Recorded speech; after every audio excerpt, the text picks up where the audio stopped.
स्वागत है दोस्तों आप लोगों का आपके अपने YouTube चैनल हिंदी मंथन पर। मैं रणजय सिंह आप लोगों का तहे दिल से स्वागत अभिनंदन और वंदन करता हूं। आज हम लोग हिंदी साहित्य के अंतर्गत जो सूफी साहित्य पढ़ रहे थे उसी श्रृंखला को आगे बढ़ाते हुए सूफी साहित्य के विषय में विस्तार से समझेंगे। इसके पहले हम लोगों ने सूफी साहित्य की पृष्ठभूमि को ही समझा था। आज भी हम लोग पृष्ठभूमि के विषय में ही चर्चा करेंगे। आइए देखते हैं सूफी काव्य के विषय में। मैंने कल ही आपको बता दिया था, ये जो सूफी शब्द है भैया, सूफी,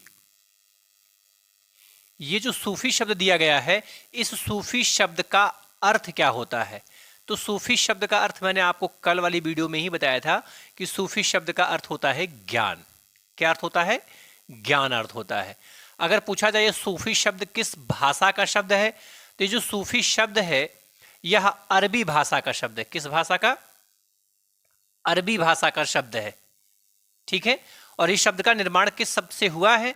तो इस सूफी शब्द का निर्माण जो हुआ है वो यूनानी भाषा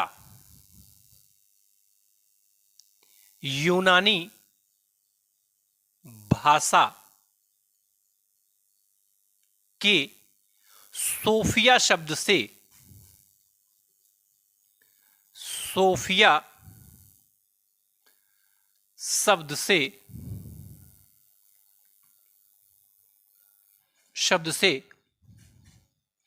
सूफी शब्द का निर्माण हुआ है या सूफी शब्द की व्युत्पत्ति हुई है।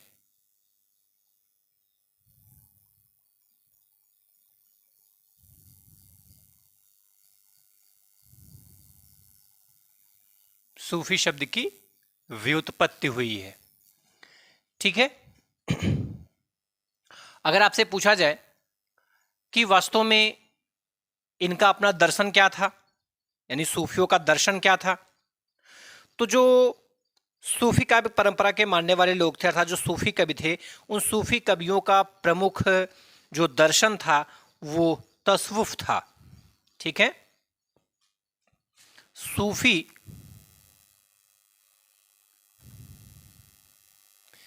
कवियों का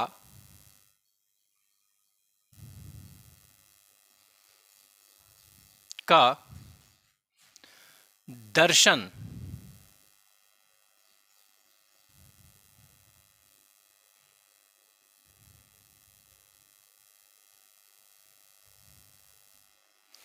तसव्वुफ, ये भैया वाह है,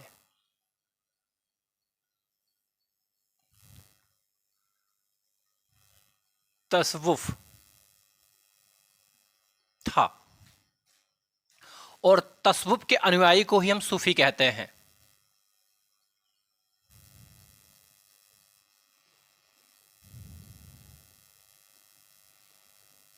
तसव्वुफ के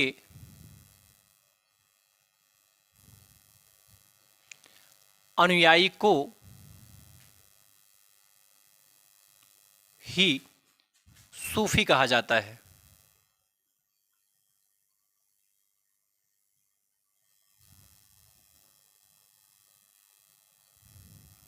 कहा जाता है।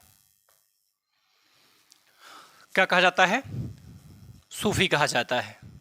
उपनाम,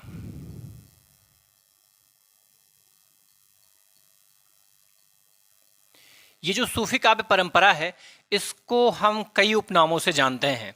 ठीक है। हमें उपनामों की अच्छे से जानकारी होनी चाहिए। इसे हम लोग कहते हैं प्रेम मार्गी शाखा,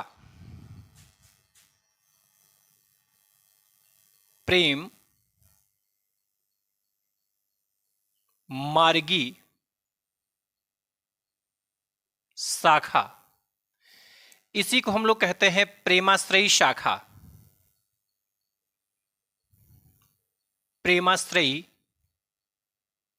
शाखा। इसी को हम लोग कहते हैं सूफी काव्य धारा,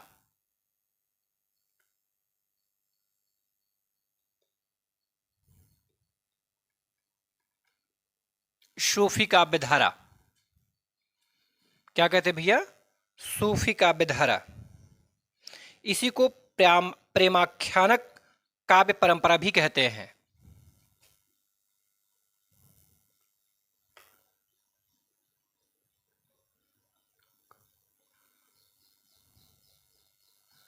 काव्य परंपरा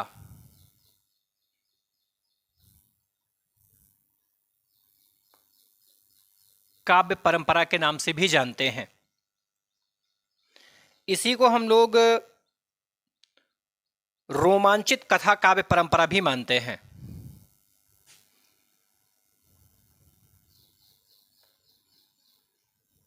रोमांचित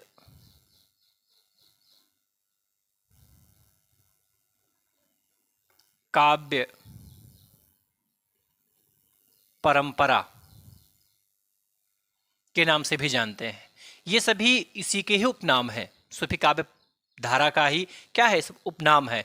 कोई आपसे प्रेम मार्गी शाखा पूछे, प्रेमाश्रयी शाखा पूछे, सूफी काव्य धारा पूछे, या प्रेमाख्यानक काव्य परंपरा पूछे, या रोमांचित काव्य परंपरा पूछे, तो इन सब का अभिप्राय एक ही है। ये क्या है, उनके उपनाम है। क्या भैया, उपनाम है। यहां तक की बात समझ में आ गई। यानी आपसे कोई पूछे कि ये जो सूफी शब्द है, सूफी शब्द का अर्थ क्या होता है, ज्ञान होता है। सूफी शब्द किस भाषा का शब्द है, अरबी भाषा का शब्द है। इस सूफी शब्द का निर्माण किस शब्द से हुआ है, तो सूफी शब्द का नाम यूनानी भाषा का जो सोफिया शब्द है, इस सोफिया शब्द से इस सूफी शब्द का निर्माण हुआ है। ये जो सूफी कवि हैं, इन सूफी कवियों का दर्शन क्या है, तो इनका तसव्वुफ इनका दर्शन है। और तसव्वुफ के अनुयायी को ही हम क्या कहते हैं, तो तसव्वुफ के अनुयायी को ही हम सूफी कहते हैं। ठीक है। इसका उपनाम क्या है, तो प्रेम मार्गी शाखा है, प्रेमाश्रयी शाखा है, सूफी काव्य धारा है, और प्रेमाख्यानक काव्य परंपरा है, और रोमांचित काव्य परंपरा के नाम से भी इसे हम जानते हैं। ठीक है, यहां तक की बात समझ में आ गई, क्या क्या खास खास बातें हैं। अब हम लोग आगे समझेंगे इसका शाब्दिक अर्थ।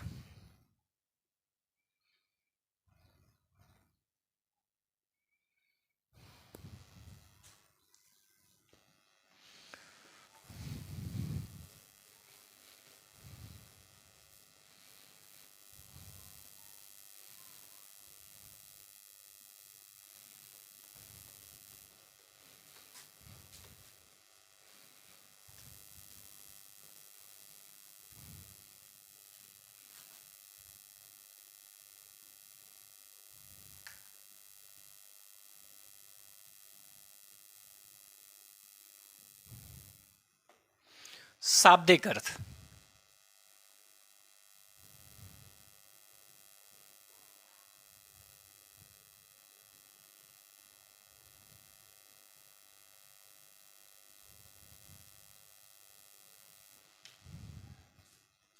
सूफी शब्द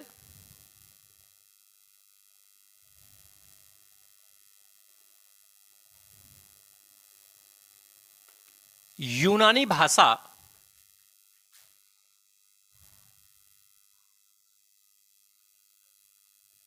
के शब्द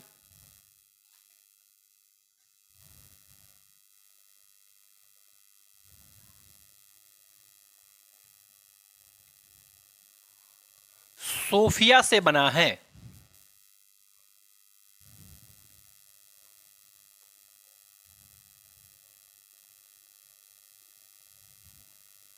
जिसका अर्थ है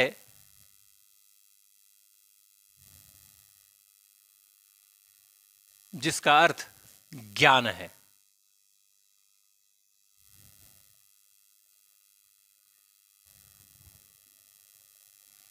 जिसका अर्थ क्या है भैया, ज्ञान है। आगे बात करें इसके परिभाषा की।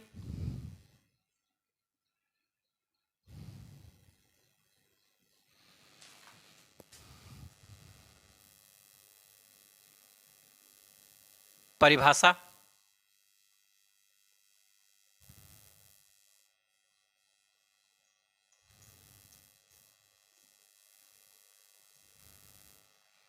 सूफी शब्द की व्युत्पत्ति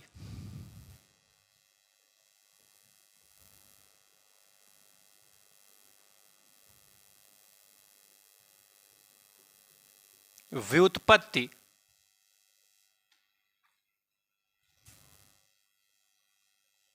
की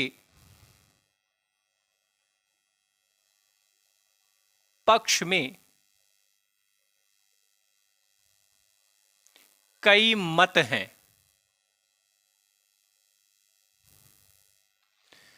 विद्वानों का मानना है कि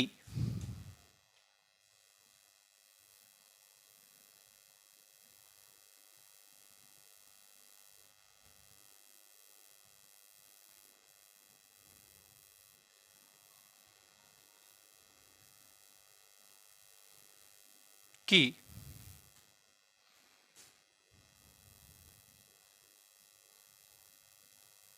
इस्लाम के पवित्र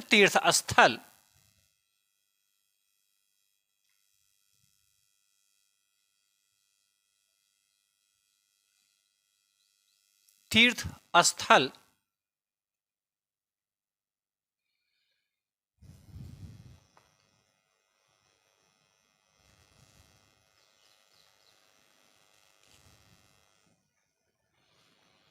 मदीना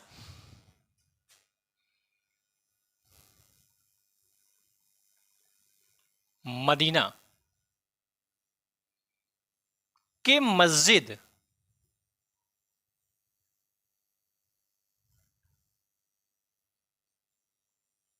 के सामने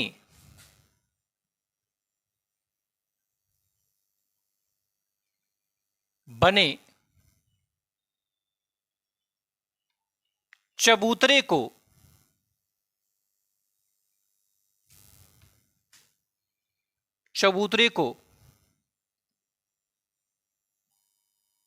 सूफा चबूतरा कहते हैं। सूफा चबूतरा कहते हैं।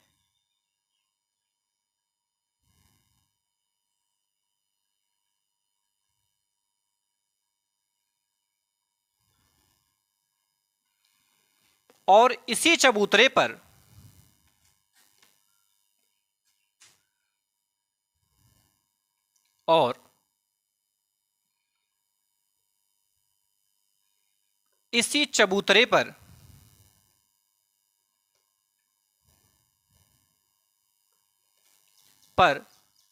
बैठने वाले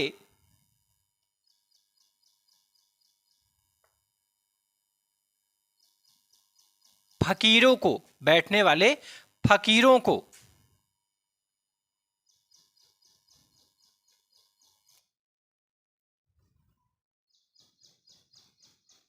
सूफी कहा जाता है।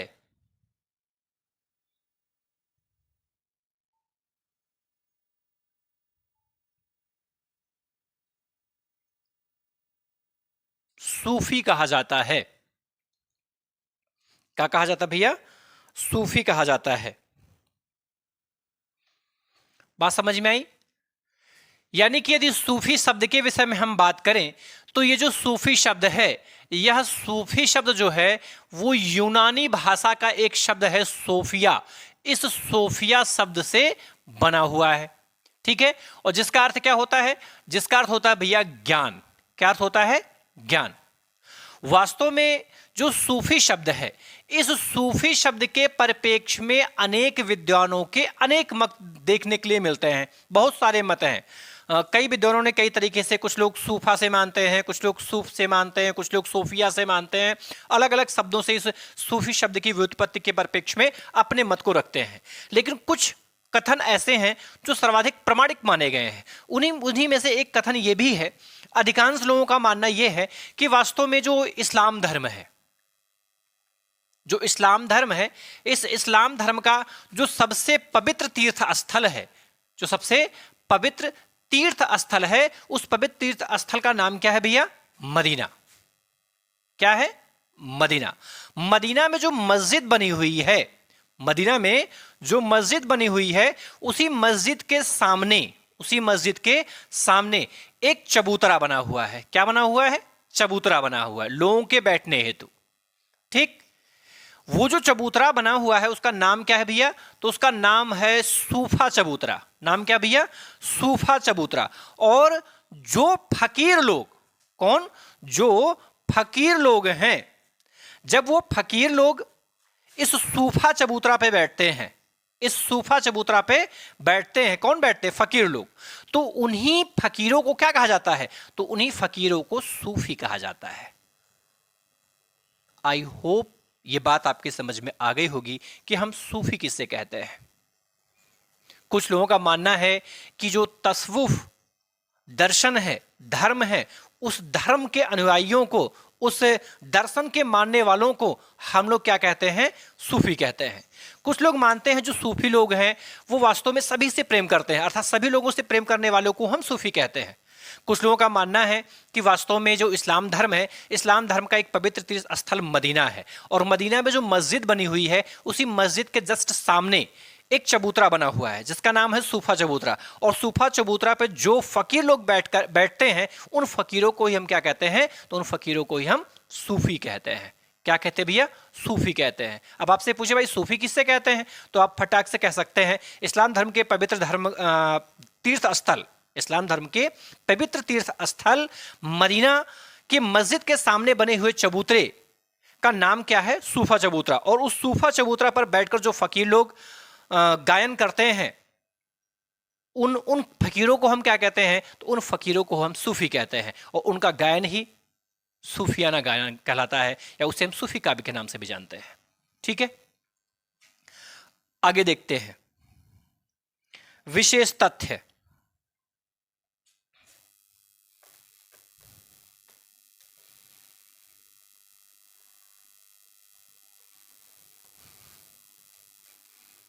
अब सूफी काव्य परंपरा से जुड़े हुए जो महत्वपूर्ण तथ्य हैं उन तथ्यों को थोड़ा सा हम लोग समझने की कोशिश करते हैं।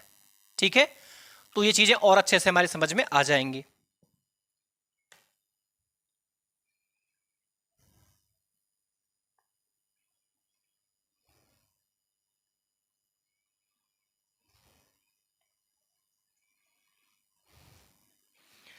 हिंदी साहित्य की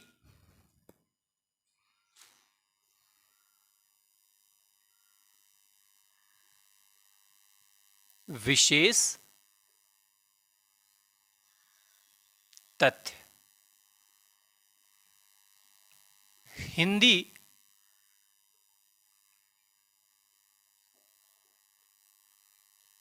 साहित्य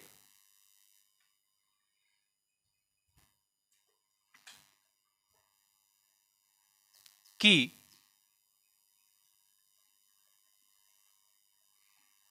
निर्गुण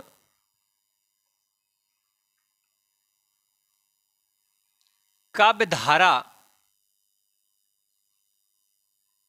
की दूसरी शाखा को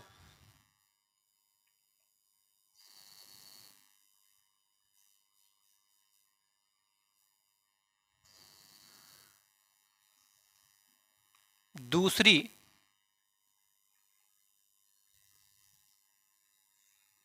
शाखा को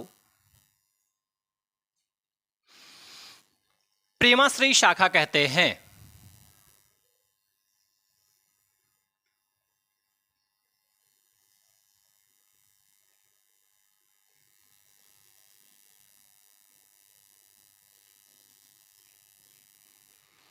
प्रेमाश्रयी शाखा कहते हैं।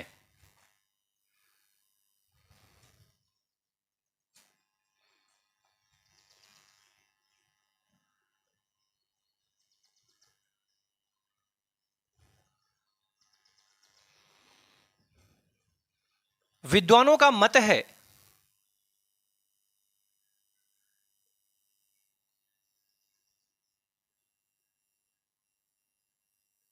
मत है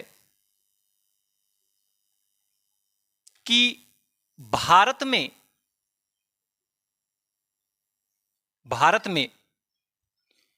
सूफी काव्य परंपरा का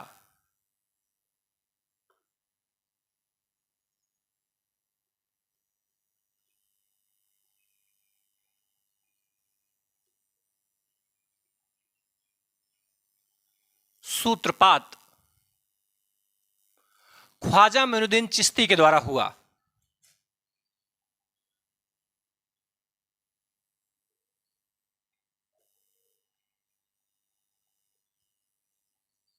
ख्वाजा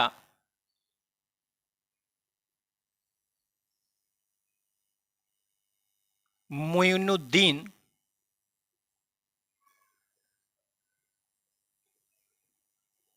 चिश्ती विद्वानों का मत है कि भारत में सूफी काव्य परंपरा का सूत्रपात ख्वाजा मोइनुद्दीन चिश्ती के द्वारा हुआ या के द्वारा किया गया।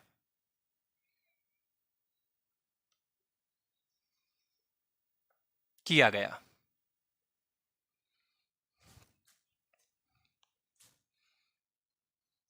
किया गया।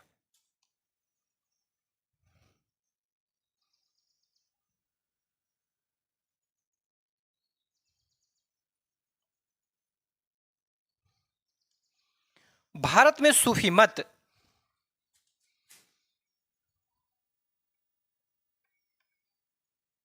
भारत में सूफी मत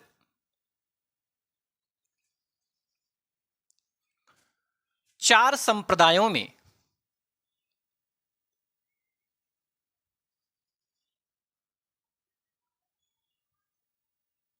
मुख्य रूप से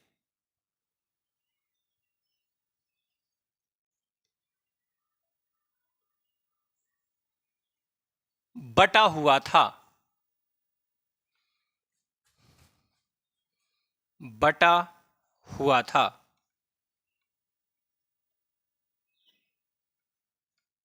बटा हुआ था।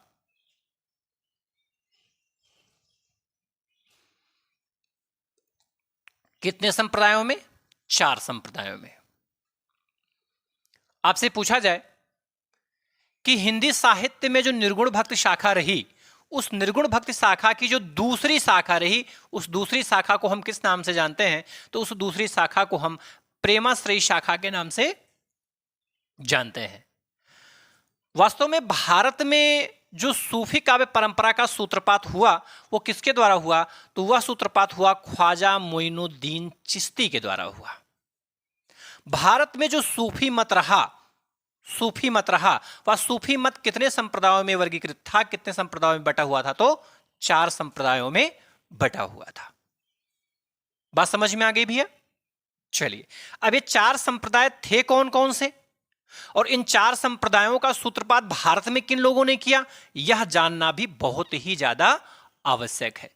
क्योंकि अगर हम ये नहीं समझ पाएंगे कि वास्तव में चार संप्रदाय कौन कौन से रहे, उन चार संप्रदायों को भारत में लाने का श्रेय वास्तव में किसे जाता है, तो कहीं ना कहीं हम इसको खूब अच्छे से नहीं समझ पाएंगे। तो सबसे पहले हम लोग चार संप्रदाय देख लेते हैं, जिसमें जो पहला संप्रदाय था उसे हम कहते हैं कादरी संप्रदाय। पहला संप्रदाय कौन सा था? या यूं लिख सकते हैं प्रमुख संप्रदाय। प्रमुख सूफी संप्रदाय।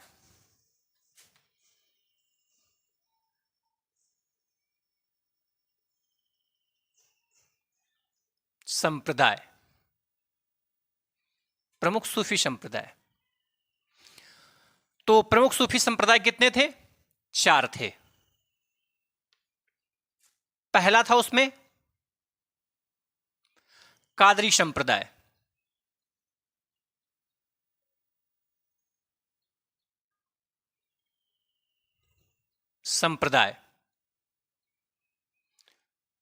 दूसरा उसी में था भैया चिश्ती संप्रदाय।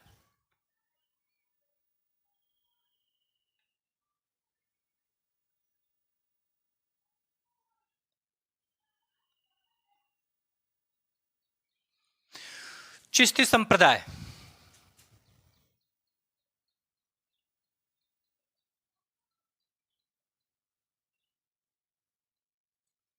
और जो तीसरा संप्रदाय था उसे हम कहते हैं सुहरावर्दी संप्रदाय।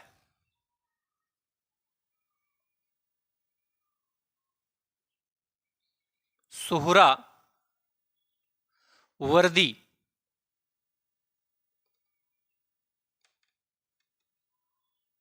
संप्रदाय।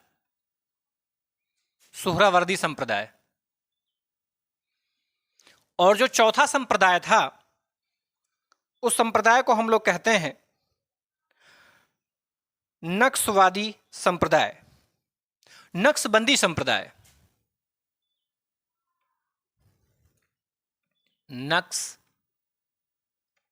बंदी संप्रदाय।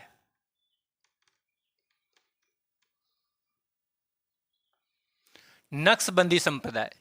इसमें जो कादरी संप्रदाय था, कादरी संप्रदाय को भारत में लाने का श्रेय जाता है अब्दुल कादिर जिलानी को। किसे जाता भैया? अब्दुल कादिर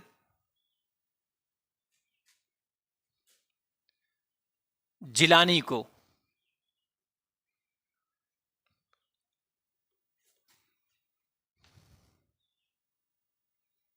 अब्दुल कादिर जिलानी को जाता है।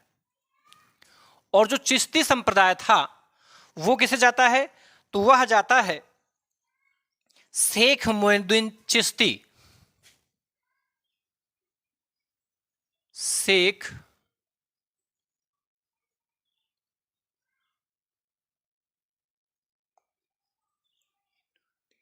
मोइनुद्दीन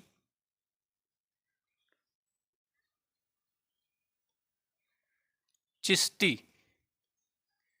शेख मोइनुद्दीन चिश्ती। वास्तव में चिश्ती संप्रदाय जो रहा उसे भारत में लाने का श्रेय किसे जाता है? शेख मोइनुद्दीन चिश्ती को जाता है। इसमें जो सुहरावर्दी संप्रदाय था इसे भारत में लाने का श्रेय जो जाता है वो शिहाबुद्दीन सुहरावर्दी को जाता है। शिहाबुद्दीन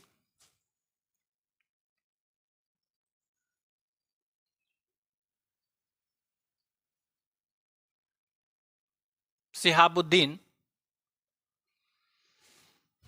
सुहरावर्दी।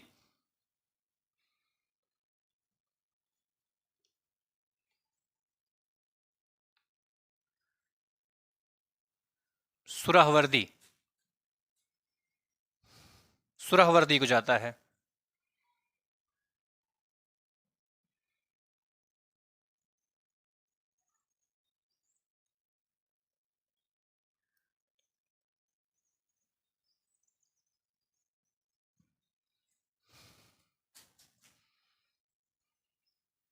सुहरावर्दी।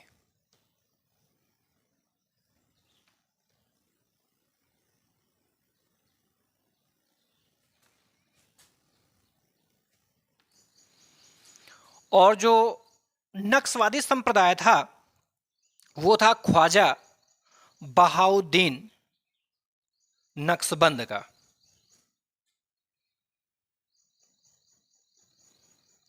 ख्वाजा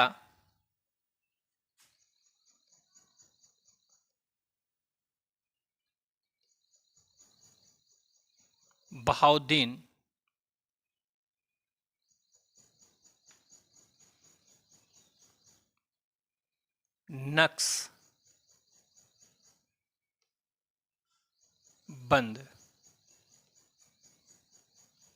नक्शबंद का था। ठीक है। अगर आपसे पूछा जाए कि जो सूफी काव्य परंपरा रहा वो सूफी काव्य परंपरा के अंतर्गत सूफी संप्रदाय कितने रहे, तो सूफी संप्रदाय कितने रहे भैया? 4 रहे।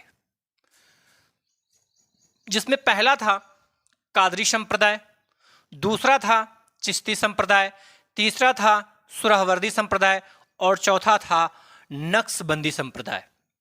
इसमें जो कादरी संप्रदाय था इस कादरी संप्रदाय को भारत में लाने का श्रेय जो रहा वो किसका था? तो वह काम था अब्दुल कादिर जिलानी का था। किसका भैया? अब्दुल कादिर जिलानी का था। और जो चिश्ती संप्रदाय रहा उस चिश्ती संप्रदाय को भारत में लाने का श्रेय किसका रहा? तो वो काम था शेख मोइनुद्दीन चिश्ती का था। इसमें जो सुहरावर्दी संप्रदाय रहा इस सुहरावर्दी संप्रदाय को भारत में लाने का श्रेय जो था वो शिहाबुद्दीन सुहरावर्दी को था।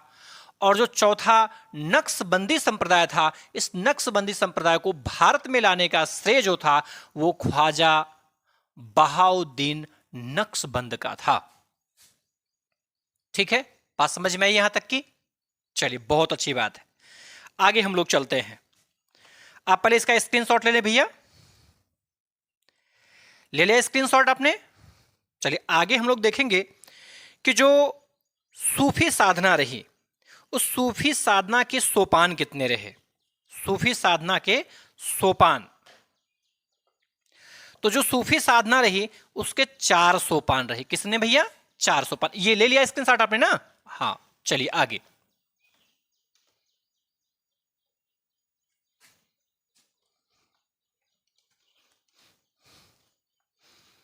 सूफी साधना के सोपान,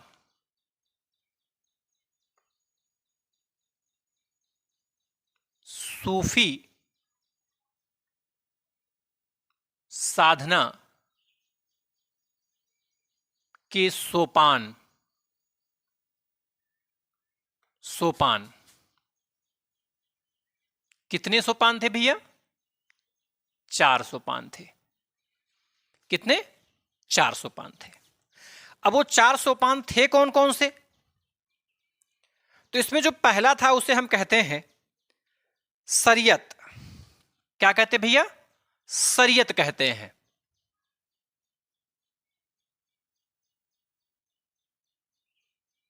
शरीयत कहते हैं। इस शरीयत का मतलब क्या होता है? तो शरीयत का मतलब होता है भैया आचरण। क्या मतलब होता है?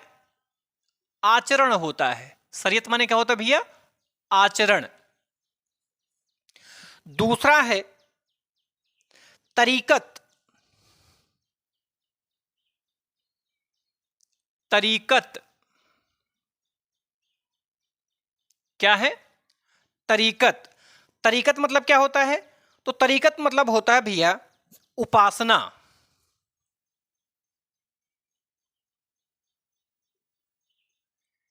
क्या होता है? उपासना होता है। ठीक है।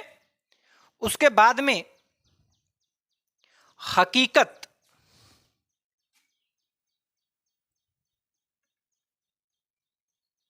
हकीकत होता है। और हकीकत के बाद में होता है मारिफत।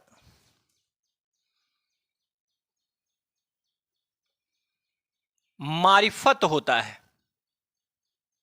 क्या होता भैया? मारिफत होता है।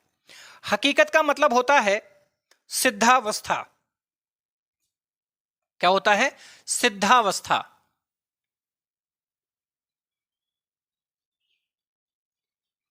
सिद्धावस्था। और जो मारिफत होता है, मारिफत का मतलब क्या होता है? तो ये होता है भैया क्योंकि आप सिद्धि प्राप्त कर लिए है ना, सिद्धि प्राप्त करने के बाद में अगला क्या होता है? सत्यबोध। क्या होता भैया? सत्यबोध। सत्यबोध। हमें आचरण कैसे करना चाहिए, हमें उपासना कैसे करनी चाहिए, हम ईश्वर की सिद्धि को प्राप्त कैसे कर सकते हैं, और हमें वास्तविकता का ज्ञान कैसे हो सकता है। ठीक है, ये सारी चीजें। आगे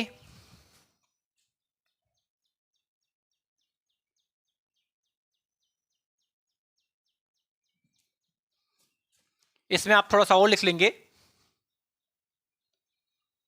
परमात्मा के वास्तविक स्वरूप से परिचित। स्वरूप से परिचित।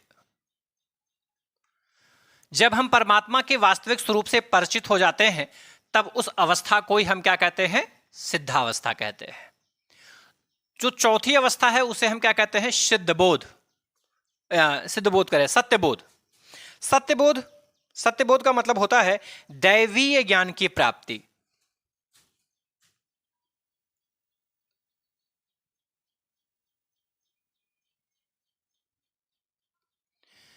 दैवीय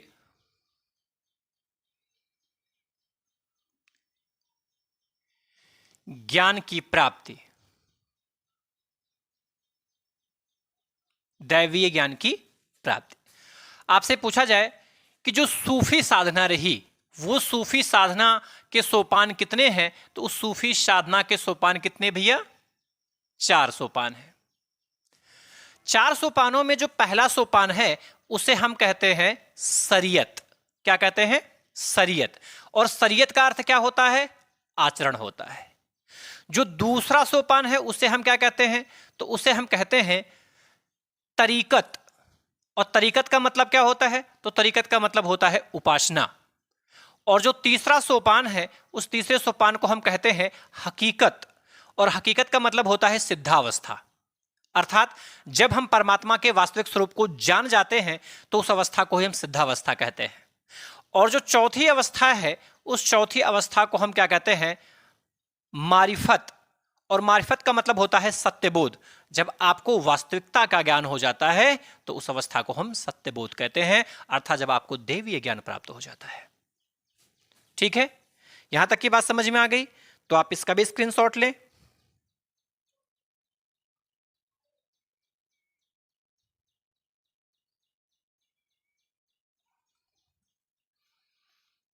लिख लिया? चलिए आगे। वास्तव में जो सूफी काव्य परंपरा रही भैया, उस सूफी काव्य परंपरा के अंतर्गत एक महत्वपूर्ण बात देखने के लिए मिलती है कि इस समय सबसे ज्यादा प्रबंध काव्य लिखे गए। अर्थात सूफी काव्य धारा के अंतर्गत जो काव्य परंपरा का सूत्रपात हुआ उसमें जो काव्य लिखे गए वो किस शैली में लिखे गए? तो वो प्रबंध काव्य शैली में लिखे गए। कैसे? प्रबंध काव्य शैली में लिखे गए। तो आप लिखेंगे, अगला पॉइंट उसमें लिखेंगे कि सूफी काव्य धारा में सर्वाधिक प्रबंध काव्य लिखा गया। सूफी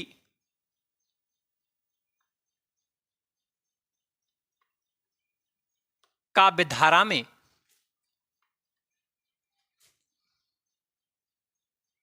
सर्वाधिक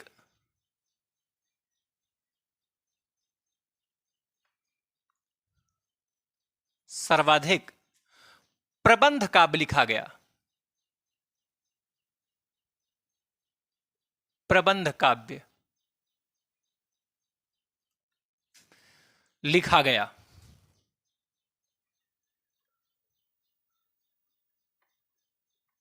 लिखा गया। कैसा काव्य लिखा गया भैया? प्रबंध काव्य लिखा गया। ठीक है,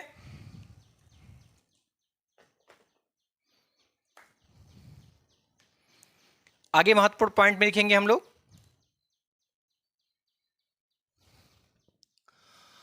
अधिकांश सूफी काव्यों की भाषा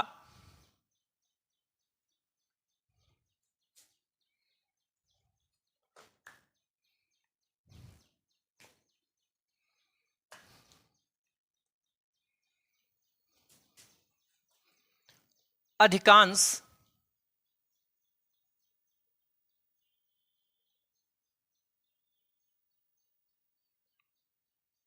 सूफी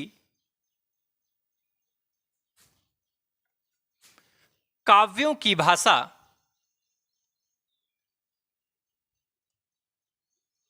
अवधी रही।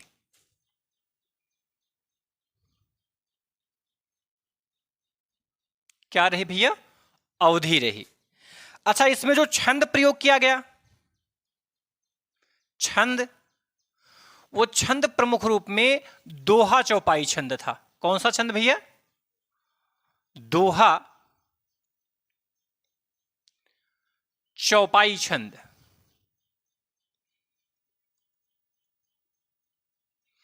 दोहा चौपाई छंद था।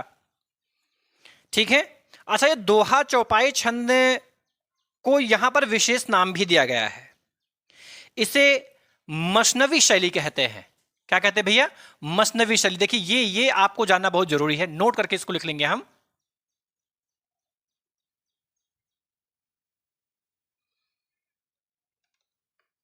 आपसे पूछ ले कि मसनवी शैली किससे कहते हैं, मसनवी शैली किससे कहते हैं, या मसनवी शैली को किन लोगों ने अपनाया?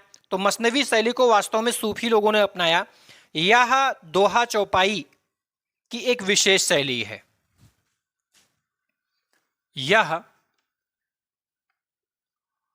दोहा चौपाई की एक विशेष शैली है। एक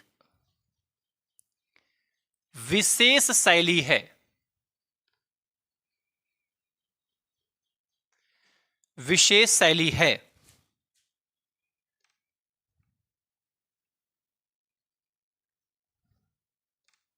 दोहा चौपाई की एक विशेष शैली है।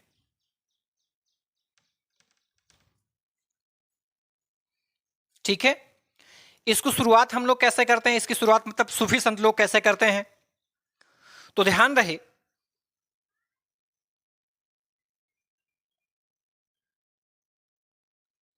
इस शैली की शुरुआत इस शैली की शुरुआत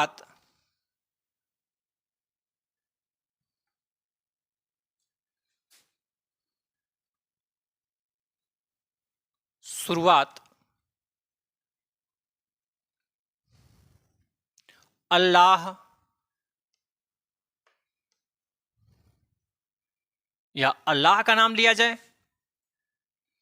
किसका नाम? अल्लाह का नाम लेकर के इस शैली का शुरुआत कर दिया जाए, या फिर हजरत मोहम्मद साहब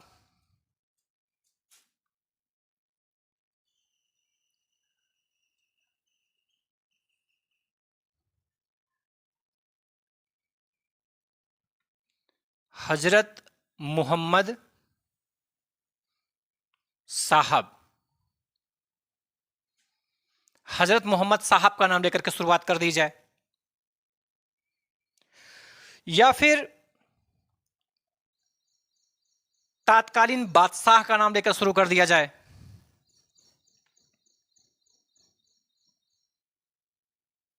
तात्कालीन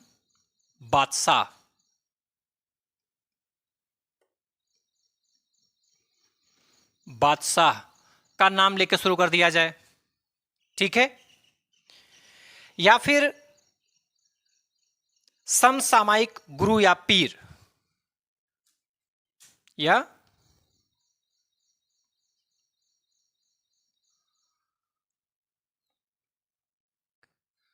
समसामयिक गुरु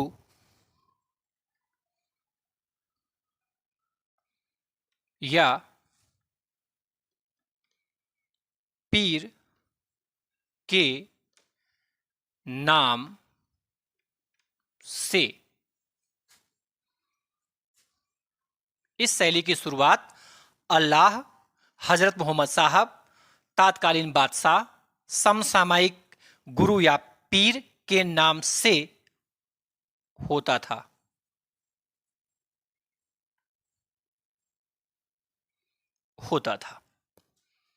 ठीक है, बात समझ में आ गई भैया?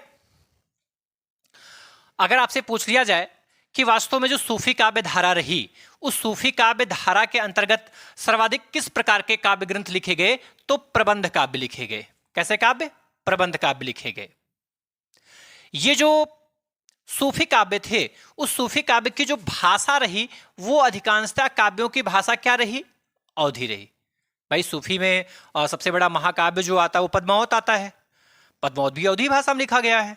ठीक है, और दूसरी महत्वपूर्ण बात, यहां किस छंद का प्रयोग किया गया है सूफी काव्यों के द्वारा? तो वो दोहा चौपाई छंद है। कौन सा छंद है? दोहा चौपाई छंद है। अच्छा, इस दोहा चौपाई छंद को और किस नाम से हम जानते हैं? तो इस दोहा चौपाई को ही हम मसनवी शैली कहते हैं। क्या कहते हैं? मसनवी शैली। इस मसनवी शैली की क्या विशेषता है कि मसनवी शैली का मतलब यह होता है कि यह एक दोहा और चौपाई की विशेष शैली है। लेकिन इस शैली की शुरुआत हम करते कैसे हैं? तो इस शैली की शुरुआत में सबसे पहले या तो हम किसी अल्लाह का नाम ले लें, है ना, यानी अल्लाह का नाम लेके करें, या हजरत मोहम्मद साहब का नाम लेकर के इसकी शुरुआत कर दें, या उस समय का जो तात्कालीन बादशाह हो उस बादशाह का नाम लेकर के शुरू कर दें, या उस समय का जो आपका गुरु हो आप अपने गुरु का नाम ले लें, या आप अपने पीर का नाम ले लें, और फिर आप काव्य परंपरा का सूत्रपात करते हैं, काव्य का गायन, लेखन, पठन कुछ भी करते हैं।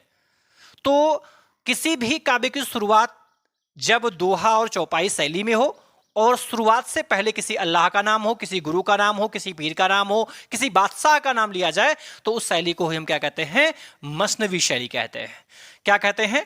मसनवी शैली। लो, इसको यहां लिख देते हैं शैली, और स्पष्ट हो जाएगा। मसनवी शैली। ठीक है, अभी ठीक है, मसनवी शैली। ठीक, आगे बस समझ में, बहुत अच्छी बात है। लेकिन आज की क्लास को हम यहीं पर स्थगित करेंगे। इसके आगे की चीजों की चर्चा हम लोग अपनी अगली क्लास में करेंगे। अगली क्लास के अंतर्गत हम लोग देखेंगे वास्तव में जो सूफी काव्य परंपरा रही, उस सूफी काव्य परंपरा में पहली रचना कौन सी रही और किन किन कवियों ने पहली रचना का नाम किस किस को दिया। चंदायन पहली रचना है, उसको किसने माना, ठीक है, या किस किस रचना को किसने माना, उसके विषय में हम लोग विस्तार से चर्चा करेंगे। ठीक है, लेकिन जाने से पहले आपसे निवेदन करना चाहेंगे कि कृपया आप हमारे चैनल को लाइक सब्सक्राइब जरूर करें, साथ ही साथ इस वीडियो को भी लाइक करें, कमेंट करें और ज़्यादा से ज़्यादा लोगों के पास में शेयर करें। धन्यवाद।